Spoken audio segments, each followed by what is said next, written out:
Praise the lord and shalom everyone. So आज की हमारी वीडियो का टॉपिक है रिस्पॉन्सिबिलिटी फॉर बिलीवर्स, यानी कि विश्वासियों के प्रति जिम्मेदारियां।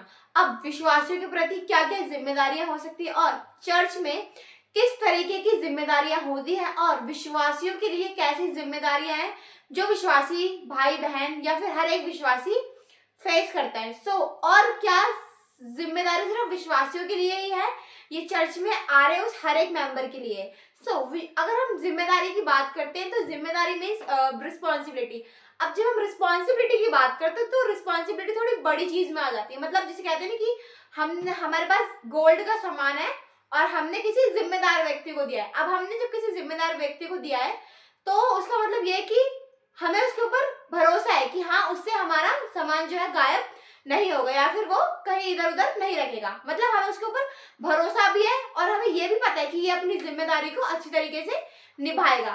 अगर हम वैसे ही चर्च में रिस्पॉन्सिबिलिटी की बात है, अब चर्च में बहुत सारे लोग आते हैं। अब चर्च में कुछ पुराने लोग आते हैं, कुछ नए लोग आते हैं। अब जो बात होती है वो रिस्पॉन्सिबिलिटी की होती है। अब जो रिस्पॉन्सिबिलिटी है वर्ड, अगर हम देखें रिस्पॉन्सिबिलिटी, तो जो रिस्पॉन्सिबिलिटी है वो किस व्यक्ति को देना ज्यादा ठीक है। और रिस्पॉन्सिबिलिटी हम समझते हैं जिम्मेदारी से, मतलब जिम्मेदारी से हम क्या समझते हैं? जिम्मेदारी से मतलब कि हमें जिम्मेदारी अगर हमारे ऊपर है तो हमें जिम्मेदार व्यक्ति की तरह, एक मैच्योर व्यक्ति की तरह काम करना पड़ेगा।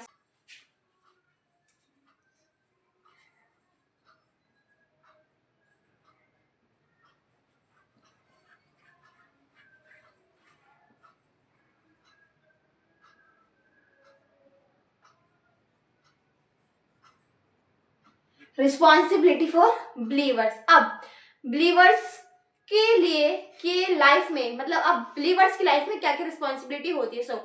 हमारे 7-8 ऐसे मेजर पॉइंट है जो हर एक विश्वासी को फॉलो करना बहुत ही जरूरी है। सबसे पहला जो हमारा पॉइंट है वो है फेथफुलनेस।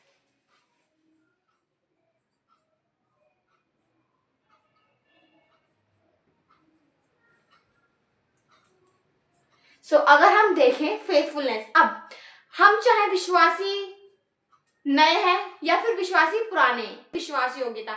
अब जब हम विश्वासी हैं तो अगर हमारे अंदर विश्वास योग्यता ही नहीं है किसी भी काम के प्रति, तो हमारे ऊपर कोई किसी भी तरीके की जिम्मेदारी को कैसे सौंप सकता है। अब हमें फेथफुल सबसे पहले किसके साथ रहना है? हम जो फेथफुलनेस वर्ड है वो हमारे हर एक बॉन्ड के साथ काम आता है। मतलब हमारे किसी के भी साथ रिश्ता क्यों ना हो, उसमें फेथफुलनेस होना बहुत जरूरी है। मतलब कि उसमें विश्वास योग्यता होना बहुत जरूरी है। अब चाहे हम अपने फादर के साथ रिलेशन में है या फिर अपने मदर के साथ रिलेशन हो या फ्रेंड्स के साथ है या फिर सिस्टर या फिर ब्रदर या फिर किसी भी मेंबर के साथ है, तो हमारे रिश्ते में फेथफुलनेस होना बहुत जरूरी है। मतलब विश्वास योग्यता होना बहुत जरूरी है, क्योंकि अगर हमारे अंदर विश्वास योग्यता ही नहीं होगी तो फिर हम कैसे काम करेंगे? तो फिर अब तो क्या कोई विश्वास करेगा? कभी नहीं करेगा।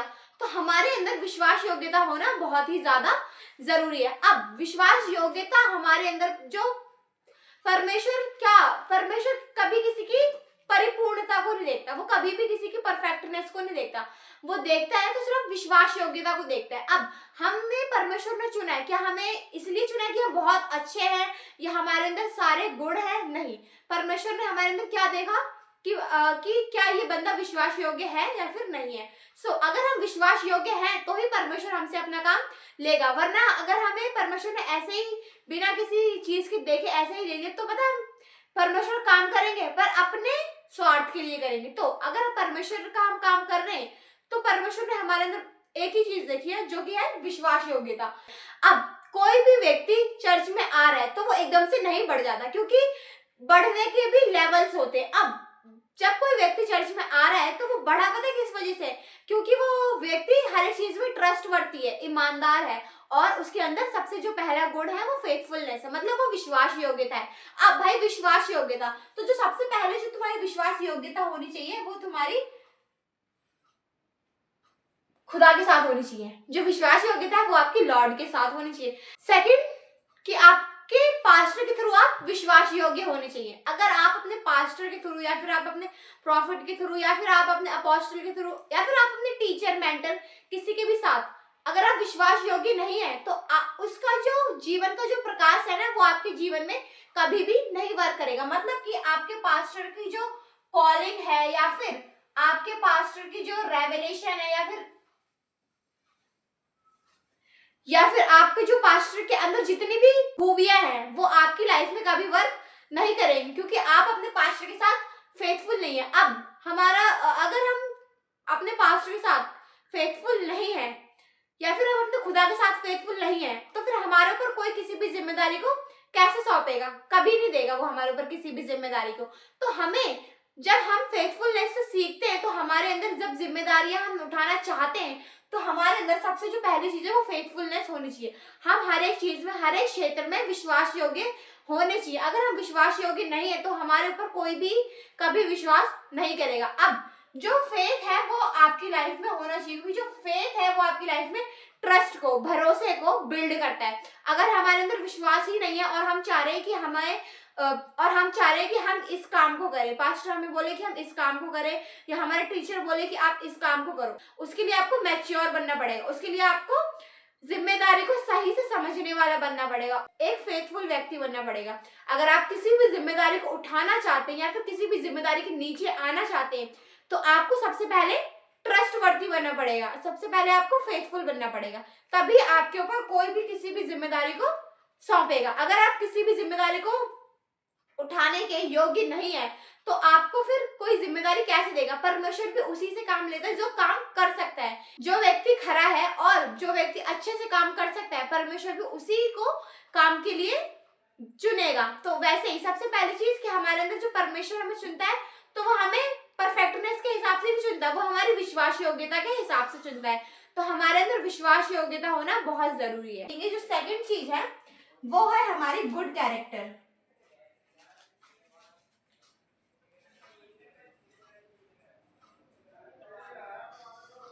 सेकंड चीज है जो हमारा good character. Good character means अब किसी भी व्यक्ति का चरित्र या फिर किसी भी व्यक्ति का कैरेक्टर इतना सही नहीं है, क्योंकि हम सभी संसार में से निकले हुए लोग हैं, पर जो यीशु मसीह को मानते हैं, जो यीशु मसीह को एक्सेप्ट कर लेते हैं, उनका जो चरित्र है वो संसार वाले लोगों से जिनका जो चरित्र है वो बहुत अच्छा हो जाता है। वचन हमें क्या बताता है कि जो व्यक्ति अपना चरित्र उत्तम रखता है मैं उसको अपने किए हुए उद्धार का दर्शन दिखाऊंगा। अब हमारा जो कैरेक्टर है, जो हमारा स्वभाव है वो कैसा होना चाहिए? उत्तम होना चाहिए। उत्तम मीन्स भला होना चाहिए, मतलब गुड कैरेक्टर होना चाहिए। अब भाई गुड कैरेक्टर जो संसार के लोग होते हैं और जो विश्वासी लोग होते हैं वो दोनों तरीके से डिफरेंट होते हैं, क्योंकि उनके अंदर जो संसार के जो लोग होते हैं उनके अंदर संसार जैसे काम होते हैं, पर जो मसीह लोग होते हैं उनके अंदर परमेश्वर जैसा स्वभाव होता है। अब हम मसीह में तो आ गए पर जो हमारा कैरेक्टर है वो अभी भी संसार वालों की तरह है। तो फिर क्या हमारा मसीह में आने से कोई फायदा है? नहीं है,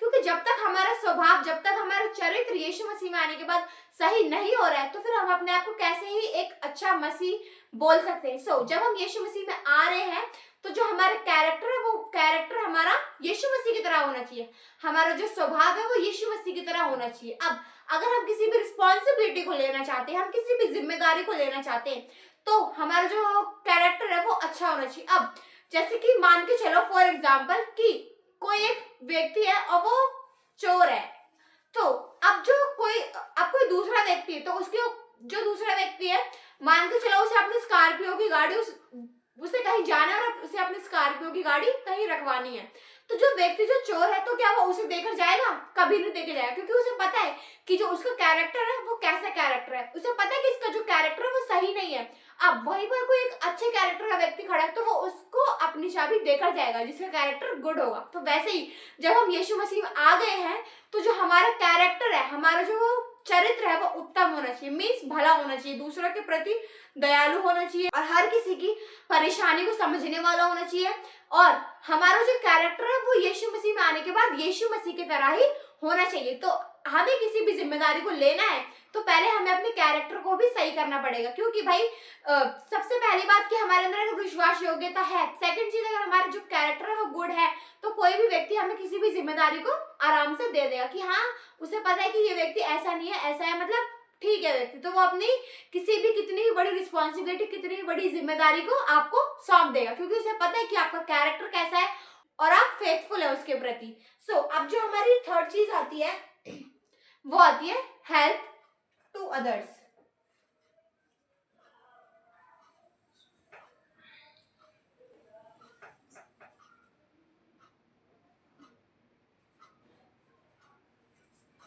अब जो ये थर्ड चीज है वो ये है कि हेल्प टू अदर्स।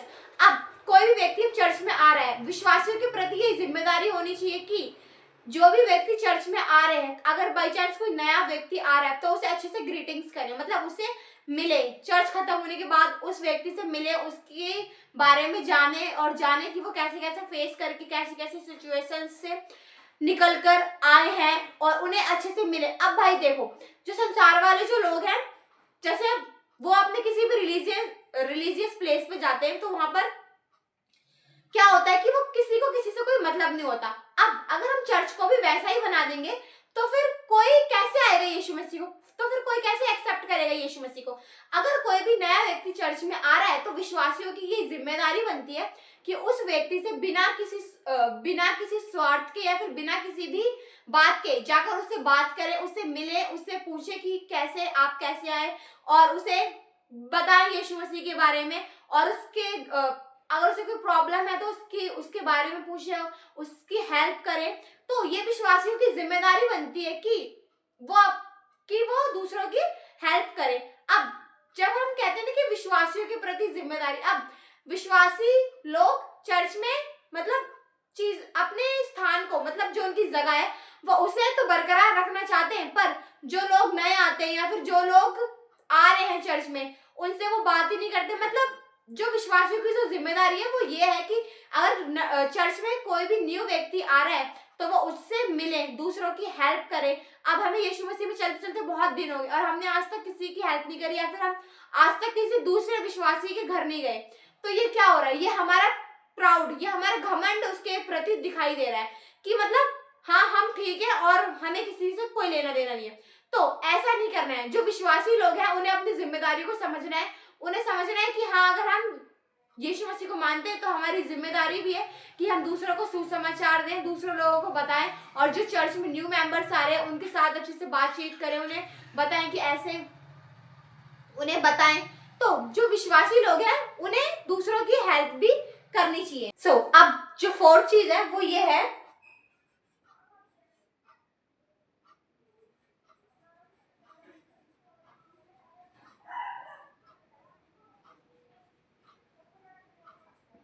फोर्थ है सेल्फ डिसिप्लिन। अब उनका खुद का व्यवहार कैसा है चर्च में। अब भाई चर्च में बहुत सारे लोग आते हैं, हर संडे शायद नए नए लोग आते हैं। अब भाई चर्च में हमारा जो बर्ताव है वो कैसा बर्ताव है, हमारा सेल्फ डिसिप्लिन चर्च में, हमारे खुद के चर्च में कैसा व्यवहार है। अब जब हमारे चर्च में कोई नया व्यक्ति आ रहा है और मान के चलो जो पुराने लोग हैं वो आपस में बैठ के एक से दूसरे जन, दो से तीन जने बातें कर रहे हैं आपस में बैठ के, वो अपने घर की बात, दूसरे के घर की बात, सारी बातें आकर चर्च में कर रहे हैं। तो जो नया व्यक्ति आ रहा है उसे क्या सीख मिल रही है हमसे, उसे कुछ सीख ही नहीं मिल रही। क्योंकि भाई जो रिलीजियस प्लेस होते हैं वो देखते हैं कि सभी जगह ऐसा होता है, पर अगर हम चर्च में भी यही करने लग जाएंगे, इधर से उधर या फिर झुंड बना के आपस में बातें करने लग जाएंगे, तो उसे चर्च से कोई सीख नहीं मिल रही है। क्योंकि वो देख रहा है ना कि बाहर भी ऐसा है, अंदर भी ऐसा है, चर्च में भी ऐसा है, तो फिर ऐसी कौन सी जगह है जहां पर सारी चीजें सही है। तो जो हमारा जो सेल्फ डिसिप्लिन है, हमारा जो स्वभाव है वो कैसा होना चाहिए चर्च के अंदर, हमारा जो स्वभाव है वो चर्च के अंदर, हमारा जो बर्ताव है वो चर्च में कैसा होना चाहिए।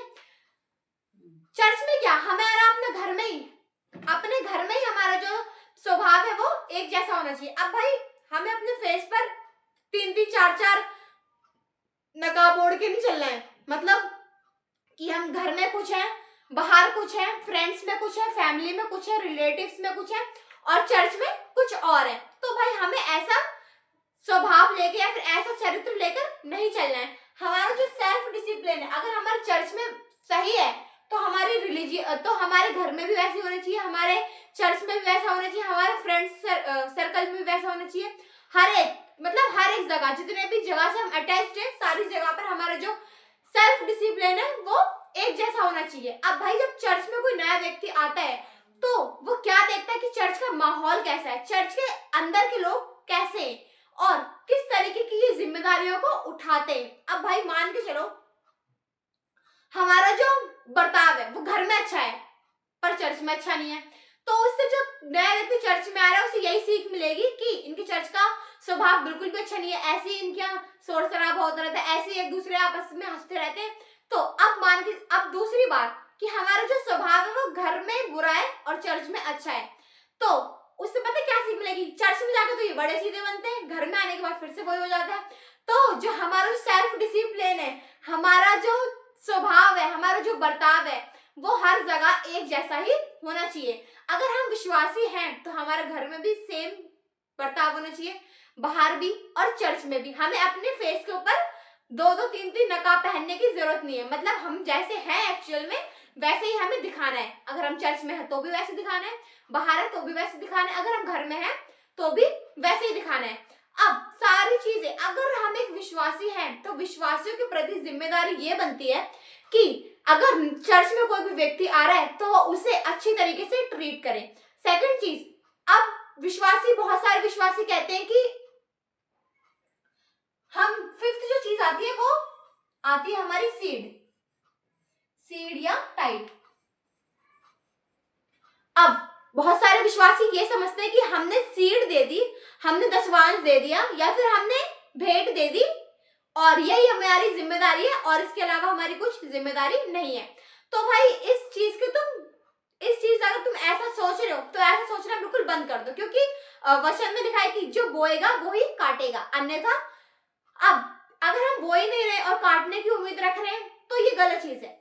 अगर हम बो रहे हैं और ये समझ रहे हैं कि हमारी सिर्फ यही जिम्मेदारी है तो ये भी बिल्कुल गलत है, क्योंकि जब हम चर्च में एंट्री कर रहे हैं तो हमारे अंदर ये पांचों चीजें होना बहुत जरूरी है। मतलब कि अगर हम चर्च में आ रहे हैं तो हमारा जो फेथफुलनेस है वो भी एक लेवल के ऊपर होनी चाहिए, और जो सेकंड चीज है कि हमारा जो कैरेक्टर है, हमारा कैरेक्टर भी अच्छा होना चाहिए। जो थर्ड चीज है कि हमें दूसरों की हेल्प करने वाला होना चाहिए। जो फोर्थ चीज है कि हमें हमारा सेल्फ डिसिप्लिन कैसा है, और जो फिफ्थ कि हमारी सीट कैसी। अब भाई चर्च में लोग आते हैं वो सोचते हैं कि हमने सीट दे दी सिर्फ हमारी यही जिम्मेदारी है। नहीं भाई, सीट तो दे रहे हैं आप, पर उसके बाद भी तो आपकी जिम्मेदारी। चर्च में बहुत सारे काम होते हैं। अगर मान के चलो चर्च में कोई मीटिंग ऑर्गेनाइज कर रहे हैं हम बड़ी, तो उस चीज के लिए भाई अगर हम कोई बड़ी मीटिंग ऑर्गेनाइज कर रहे हैं तो उस चीज के लिए फाइनेंस लगेगा, पैसे लगेंगे, ऑब्वियस सी बात है। अगर हम किसी बड़ी मीटिंग को ऑर्गेनाइज करेंगे तो जो विश्वासी भाई बहन है उनकी यही जिम्मेदारी होती है कि वो सारी चीजों को अच्छे से देखें। अब मान के चलो अब भाई पास्टर हमारी कलीसिया के एक है, हमारा जो चर्च का पास्टर है वो एक है, ठीक है, और उसके पास कितने सारे लोग हैं, बहुत सारे लोग हैं। अब पास्टर के माइंड से कोई बात अगर स्लिप हो जा रही है, मतलब उसे किसी भी बात का ध्यान नहीं रह रहा है, तो ये भी विश्वासियों की जिम्मेदारी है कि वो पास्टर को उस बात के बारे में याद दिलाए। ना कि ये कि पास्टर को उल्टा बोलने लगे कि आपने ऐसा नहीं किया, आपने ये नहीं बताया, आपने वो नहीं बताया, तो हम ये करते या फिर वो करते। तो भाई पास्टर एक है और जो विश्वासी लोग हैं वो बहुत सारे हैं। तो सिर्फ पास्टर की जिम्मेदारी नहीं बनती कि पास्टर आपका ध्यान रखे, पर आप जो विश्वासी लोग हैं उनकी भी जिम्मेदारी बनती है कि वो भी कभी पास्टर का ध्यान रखें, वो भी पास्टर की फैमिली का ध्यान रखें, वो भी कभी पास्टर को खाने को बुलाएं। ये नहीं कि पास्टर ही तुम्हें चर्च में फीड करवाता रहे, भाई पास्टर को भी तुम कभी बुलाओ घर, पास्टर से तुम बात करो। तो भाई जो पास्टर है उसकी ही सिर्फ जिम्मेदारी नहीं बनती कि वो ही अकेला पूरे चर्च को हैंडल करेगा, नहीं, जितने विश्वासी भाई बहन हैं, जितने भी विश्वासी लोग हैं, उनकी भी जिम्मेदारियां बनती है कि वो भी अपने चर्च के प्रति रिस्पॉन्सिबिलिटी को उठाएं, वो भी किसी ना किसी जिम्मेदारी को उठाएं। अब भाई जैसे कि मान के चलो हम एक मीटिंग ऑर्गेनाइज की बात तो बहुत दूर की है, संडे की मीटिंग के लिए, अब जो संडे की मीटिंग के लिए भाई उसके लिए यूथ तैयार नहीं होते। फर्स्ट थिंग कि जो जवान लोग हैं संडे को, कल संडे और कल के लिए बहुत सारी चीजें ऐसी होती हैं जो चर्च में जिम्मेदारियों को उठाना पड़ता है और बहुत सारी चीजों को पूरा करना पड़ता है। म्यूजिक सिस्टम, साउंड सिस्टम को ठीक करना पड़ता है, वर्शिप टीम को ठीक करना पड़ता है, वचन के लिए प्रिपरेशन करनी पड़ती है, भाई माइक्स वगैरह, नेट्स वगैरह सारी चीजें हैंडल करनी पड़ती है। तो उसके लिए कौन जिम्मेदार है, उसके लिए कौन रिस्पॉन्सिबिलिटी उठाएगा? क्या सिर्फ पास्टर का बेटा ही सारी चीजों को उठाएगा? क्या सिर्फ पास्टर का बेटा ही सारी चीजें करेगा? क्या फिर चर्च में झाड़ू पास्टर का बेटा लगाए, चर्च के झूठे बर्तन भी पास्टर के बच्चे धोए, चर्च का कूड़ा कचड़ा ही पास्टर के बच्चे उठाए, या फिर सारे रजाई गद्दे भी पास्टर के बच्चे उठाए? नहीं भाई, जितने विश्वासी भाई बहन आ रहे हैं उनके बच्चे किस लिए आ रहे हैं भाई? भाई उन्हें, जो विश्वासी लोग हैं उन्हें भी हाथ बटाना चाहिए। जो परमेश्वर था जब वो आए तो उन्होंने अपने चेलों के पैर धुले। परमेश्वर ने कभी भी अपने चेलों से नहीं कहा कि तुम मेरे पैर धुलो। तो वैसे ही पास्टर कभी किसी से कहेगा नहीं कि तुम ये काम करो, वो खुद कर लेगा।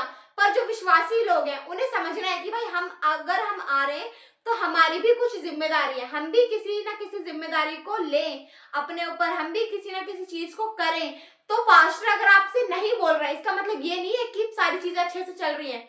क्या पता पास्टर रात के 12 बजे खाना खा रहा हो संडे की मीटिंग के बाद, क्या पता पास्टर खाना ही ना खा रहा हो, क्या पता पास्टर के बच्चे इतनी मेहनत कर रहे हो। और जो आते हैं संडे को अपना चर्च अटेंड करते हैं, उसके बाद प्रार्थना करवाते भी है, नहीं भी करवाते हैं और चले जाते हैं घर। उसके बाद का जो काम बचता है ढेर सारा, वो कौन करेगा भाई? वो पास्टर ही करेगा। पास्टर तुम्हारे लिए वचन भी प्रिपेयर करे, पास्टर तुम्हारे लिए प्रार्थना भी करे, पास्टर तुम्हारे घर भी आके विजिट करे। पर तुम ये चाह रहे हो कि पास्टर सारी चीज करे और हम कुछ भी ना करें।